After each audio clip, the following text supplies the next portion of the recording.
हरिओम, ओम आनंद ma'am, Om Shanti ma'am, ओम ज्ञान ma'am, आप सभी दर्शकों का हमारे चैनल पर स्वागत है। आज हम लोग बीएड फोर्थ सेमेस्टर के अंतर्गत पर्यावरण शिक्षा की प्रकृति के बारे में हम लोग अध्ययन करेंगे।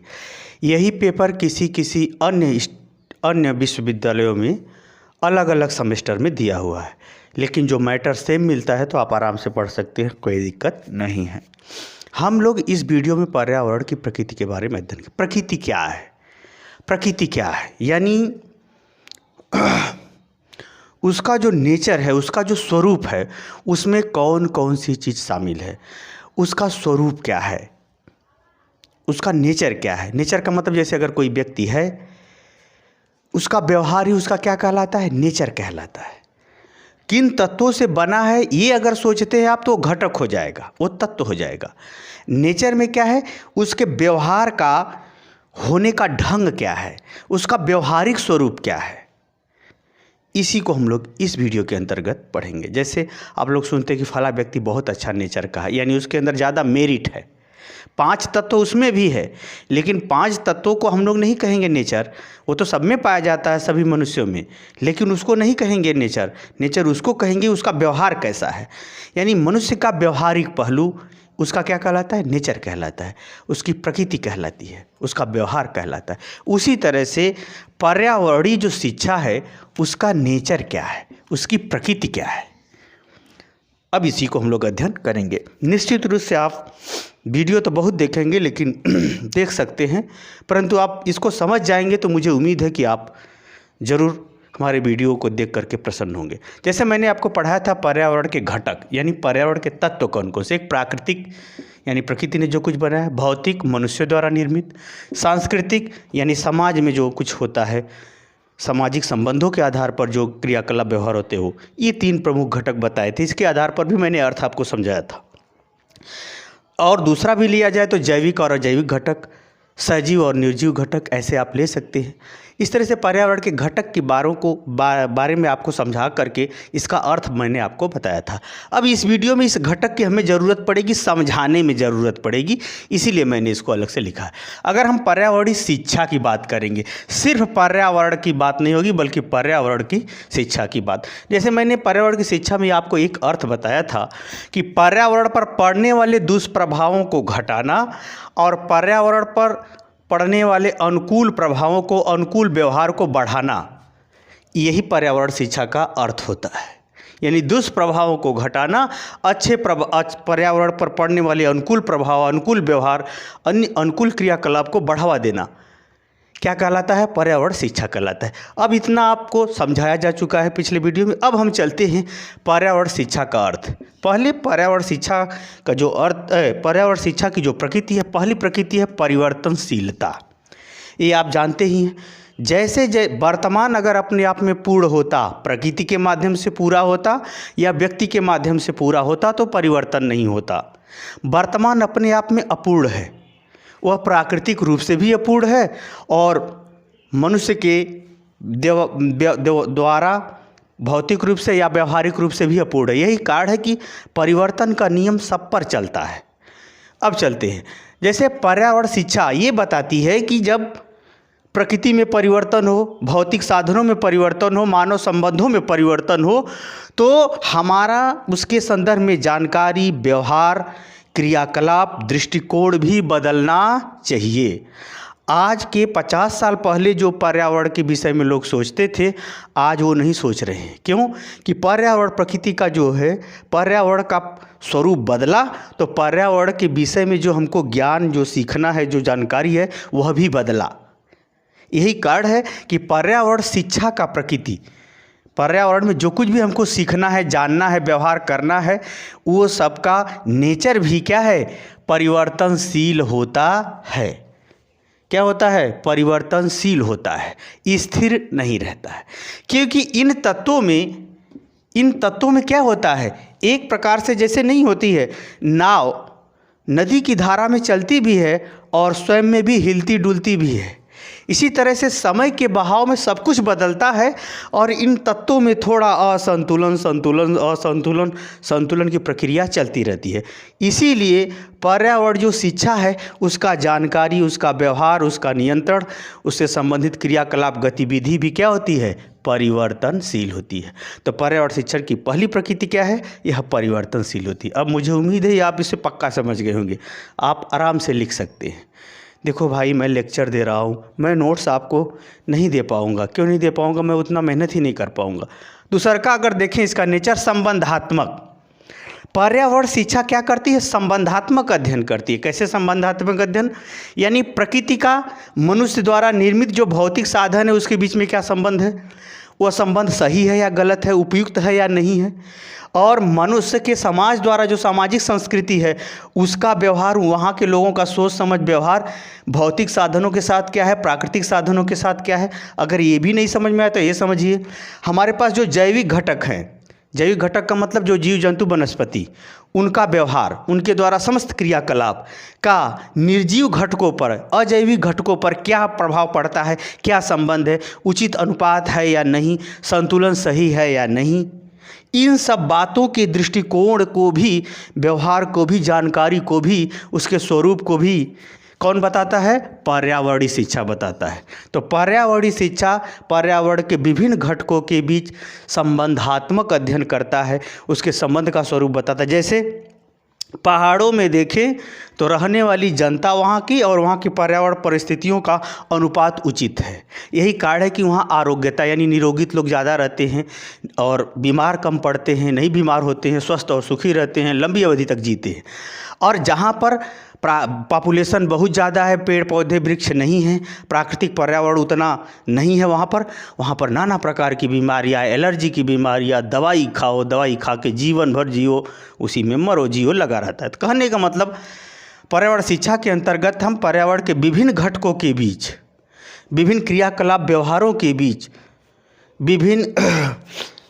विभिन्न गतिविधियों के बीच संबंधात्मक रूप से भी अध्ययन किया जाता है।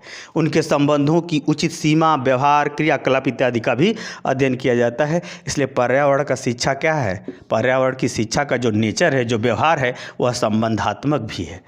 तीसरा चलते हैं अंतःक्रियात्मक। पर्यावरण शिक्षा का एक और नेचर है।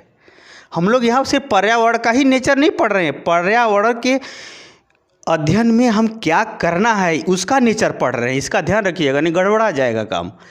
पर्यावरण के अंतर्गत हम क्या सीखना है, क्या व्यवहार करना है, उसका नेचर क्या है वो हम पढ़ रहे हैं। हम लोग प्रकृति का नेचर नहीं पढ़ रहे हैं, पर्यावरण में शिक्षा का नेचर पढ़ रहे हैं। इसका ध्यान रखिएगा। आगे है अंतःक्रियात्मक। अंतःक्रियात्मक का क्या मतलब होता है, जैसे प्रकृति का प्रकृति के साथ क्या संबंध है। देखिए, जैसे प्रकृति में विभिन्न प्रकार के तत्व हैं, विभिन्न प्रकार के जीव जंतु प्रजातियां हैं। कौन सी प्रजाति विलुप्त हो रही, कौन सी उत्पन्न हो रही है, कौन सी वनस्पति समाप्त हो गई, कौन सी वनस्पति नई आई। वनस्पतियों में, जीव जंतुओं में, उनके उत्पत्ति और विनाश में, उनके रहन सहन में, खान पान में, स्वभाव में, आकार में इत्यादि में जो परिवर्तन हो रहा है उसके बारे में भी हमारा क्या करता है, पर्यावरण शिक्षा बताता है। और सुनिए, उसी तरह से मनुष्य के भौतिक साधन, जैसे पहले हमारे जो भौतिक साधन थे पेट्रोल डीजल से ज़्यादा चलते थे, वो पर्यावरण को ज़्यादा नुकसान पहुंचाते थे। अब हमारा भौतिक साधन का विकास किस रूप में हो रहा है, इलेक्ट्रॉनिक वाले में हुआ, हाइड्रोजन से हो रहा है, इलेक्ट्रिक से हो रहा है। ये सब क्या चीज़ें हो रहा है, भौतिक साधन में परिवर्तन हुआ। तो जो पर्यावरण के अंदर विभिन्न घटक हैं, उन घटकों के अंदर, चाहे वो प्राकृतिक घटक हो, चाहे भौतिक घटक हो, चाहे सामाजिक सांस्कृतिक घटक हो। जैसे भारत में सती प्रथा थी, वह सांस्कृतिक घटक हुआ, वो बहुत बुरा था, अब परिवर्तन होकर के समाप्त हो गया। तो उसी तरह से आज नए नए नियम मापदंड बन रहे हैं। कुल मिलाकर हम ये कहना चाह रहे हैं कि जो भी इसके घटक है, उसके घटकों के अंतर्गत पर्यावरण शिक्षा उसके विभिन्न आंतरिक रूप से क्रिया, प्रतिक्रिया, कार्य कारण संबंध, परिवर्तन इत्यादि के विषय में भी बताता है, समझाता है कि पहले से परिवर्तन अच्छा हुआ या नहीं, परिवर्तन को कैसा होना चाहिए, नहीं। सामाजिक रूप से विभिन्न प्रकार के जो भौतिक साधन है, घर परिवार, घोड़ा गाड़ी बंगला, ये सब, और प्रकृति यानी पर्यावरण, जो जीव जंतु वनस्पति, उसके संदर्भ में भी क्या करता है, बताता है। कौन बताता है, पर्यावरण शिक्षा। यह भी इसका नेचर है। तब जा कर के नेचर, उसका नेचर है, तब वो पूर्ण होगा। आगे चलते हैं, संयुक्त प्रभावशीलता। जैसे अगर हम देखें तो हमारे पास भौतिक साधन भी है, मानव समाज भी है और पर्यावरण भी। इन तीनों का प्रभाव जनजीवन पर, जीव जंतु पर, व्यवहार पर, आदत स्वभाव पर क्या पड़ता है संयुक्त रूप से मिला करके। जैसे कहा जाए कि दाल चावल सब बना है अलग अलग, कुल मिला करके जब आप खाते हो तो कुल बताते हो खाना कैसा बना, किसी का नाम नहीं लेते हो, खाना कैसा बना। तो उसी तरह से पर्यावरण शिक्षा की प्रकृति यह भी है कि उसके जो विभिन्न घटक हैं, जो समय के साथ परिवर्तनशील हैं, समय के साथ विभिन्न प्रकार के व्यवहार प्रदर्शित करते हैं, प्रकृति के माध्यम से, व्यक्ति स्वयं के माध्यम से, विभिन्न साधनों के माध्यम से जो व्यवहार प्रदर्शित होते हैं, उनका संयुक्त प्रभाव क्या है। कुल मिलाकर के जीव जंतुओं पर अनुकूल प्रभाव पड़ रहा है या प्रतिकूल, हमारे स्वास्थ्य पर अनुकूल प्रभाव पड़ रहा है या प्रतिकूल। इन सब बातों का भी अध्ययन पर्यावरण शिक्षा के अंतर्गत किया जाता है या कराया जाता है। समझना पड़ता है, समझाना पड़ता है, नियंत्रण करना पड़ता है, सीखना पड़ता है, जानना पहचानना भी पड़ता है। यह भी नेचर किसका है? पर्यावरण शिक्षा का। अगला है जन जागृति से सही समायोजन। जैसे अगर बात किया जाए, जैसे महानगरों में जब बहुत ज़्यादा प्रदूषण होता है तो वहाँ लोगों को यह बता दिया गया कि आप साधनों का उचित प्रयोग करें, नहीं तो इलेक्ट्रॉनिक साधनों का प्रयोग करें जिसमें प्रदूषण ही न हो। खर पतवार इत्यादि जो जूठा है या फिर जो प्रदूषण आपके घर का अपशिष्ट पदार्थ निकलता है उसको एक जगह फेंके। कुल मिलाकर पर्यावरण शिक्षा का यह भी नेचर है, इसका स्वभाव है कि लोगों में प्राकृतिक महत्व को, भौतिक साधनों के सदुपयोग पर, सामाजिक व्यवहारों के उचित स्वरूप का विकास करे। उस तरह से लोगों को व्यवहार सिखाए ताकि लोग अपने व्यवहारों को सही दिशा दे सकें, प्रकृति के संग वृक्षारोपण या अन्य व्यवहार करते हुए सही व्यवहार कर सकें, प्रकृति के अंदर जीव जंतुओं के प्रति वह एक सुरक्षित व्यवस्थित व्यवहार कर सके, ताकि लोग उस परिस्थिति में, प्राकृतिक परिस्थिति के साथ भौतिक साधनों द्वारा मानवीय व्यवहारों के अंतर्गत समायोजित हो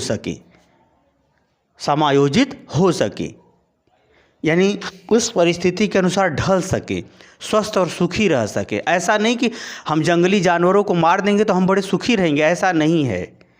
क्योंकि अगर जंगली जानवरों को आप मारेंगे या जंगल को काटेंगे तो उसका दुष्प्रभाव प्रकृति दूसरे, तीसरे या किसी अन्य व्यवहार के माध्यम से देती रहेगी आपको। जैसे इस तरह से बहुत कीटाणु घर परिवार या समाज में इधर उधर सब जगह फैले हुए बहुत सारे बैक्टीरिया, कुछ लाभकारी कुछ हानिकारक हमारे लिए हानिकारक हो सकते हैं लेकिन दूसरे के लिए फ़ायदेमंद हो सकते हैं। तो प्रकृति में जो कुछ भी है, लेन देन, लाभ हानि, उसका एक संतुलन बना हुआ है। उस संतुलन में समायोजन कैसे हो, उचित क्रियाकलाप, व्यवहार, गतिविधि किस तरह से हो, इस बात को भी पर्यावरण शिक्षा की प्रकृति के अंतर्गत सिखाया, बताया, पढ़ाया जाता है। या पर्यावरण शिक्षा की प्रकृति है। सिर्फ पर्यावरण की प्रकृति नहीं, पर्यावरण शिक्षा की प्रकृति। आगे है संवर्धात्मक या लोक कल्याणात्मक व्यवहार। जैसे पर्यावरण शिक्षा के अंतर्गत ये सिखाया जाता है कि वृक्षारोपण कीजिए, घर में बागवानी लगाइए, घर में वनस्पति लगाइए, पीपल वृक्ष, बरगद, नीम, बेल इत्यादि वृक्षों को ज़्यादा लगाइए। तो पर्यावरण से हमारा औषधि भी मिलता है, हमारा फर्नीचर भी मिलता है, हमारा मानव कल्याण भी होता है, बहुत सारी आवश्यकताएं भी पूरी होती हैं। क्योंकि जब पर्यावरण शुद्ध रहेगा तो हम सुखी भी रहेंगे, स्वस्थ भी रहेंगे।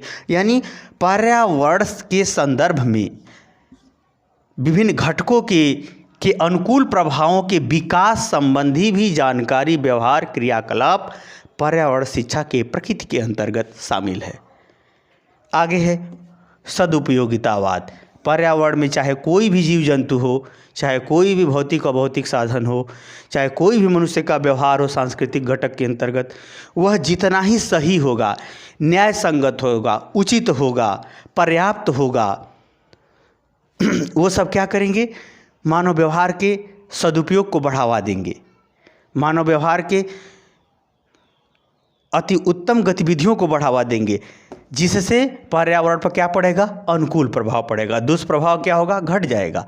तो ये सब बातें भी, यानी इस पर्यावरण के अंतर्गत प्रकृति का, ऐसा नहीं कोई मांसाहारी है, जैसे मैदानी क्षेत्रों में कोई मांस खाता है तो रोगी हो जाएगा कुछ दिन के बाद, दुष्ट स्वभाव का हो जाएगा, क्योंकि जो भोजन मांस का भोजन है वो या तो समुद्री इलाका का हो व्यक्ति, या तो फिर एकदम ठंडे प्रदेशों का हो, उसको नुकसान नहीं करेगा। लेकिन ये भारत में जो यहाँ तक मध्य भारत है उसमें भी जो थोड़ा समुद्र से दूर वाला, वो सब अगर मांस खाएंगे तो राक्षस वाली प्रवृत्ति के हो जाएंगे। तो कुल मिलाकर हम ये कहना चाह रहे थे कि पर्यावरण जो शिक्षा है उसका यह भी नेचर है कि किस परिस्थिति में, किस गतिविधि में क्या व्यवहार किया करें कि पर्यावरण पर अनुकूल प्रभाव पड़े, कैसा उपयुक्त व्यवहार करें कि उसका दुष्प्रभाव न पड़े या कम से कम पड़े। इन सब बातों के संदर्भ में भी बातों को सिखाना, व्यवहार को सिखाना, ज्ञान को बताना, ये सब गतिविधियों को भी सिखाने पढ़ाने संबंधी जानकारी, व्यवहार, नियंत्रण, संवर्धन, रक्षा, व्यक्तिगत प्रयास, सामूहिक प्रयास इत्यादि के द्वारा भी सदुपयोगिता यानी सही गतिविधियों को अपनाते हुए पर्यावरण पर अनुकूल प्रभाव को बढ़ावा देने संबंधी जानकारी या शिक्षा देने का नेचर भी पर्यावरण शिक्षा का होता है। तो मुझे उम्मीद है कि जो कुछ, वैसे तो लिखना पढ़ना बहुत जगह से मिलेगा, लेकिन जितना हमको समझ में आया उतना हमने आपको डिटेल रूप में समझाने का प्रयास किया। मुझे उम्मीद है कि मेरे द्वारा समझाया हुआ आप समझ गए होंगे। समझ गए तो कमेंट बॉक्स में ज़रूर बताइए। साथ ही मेरे चैनल को लाइक, शेयर, सब्सक्राइब भी कीजिए। हरिओम।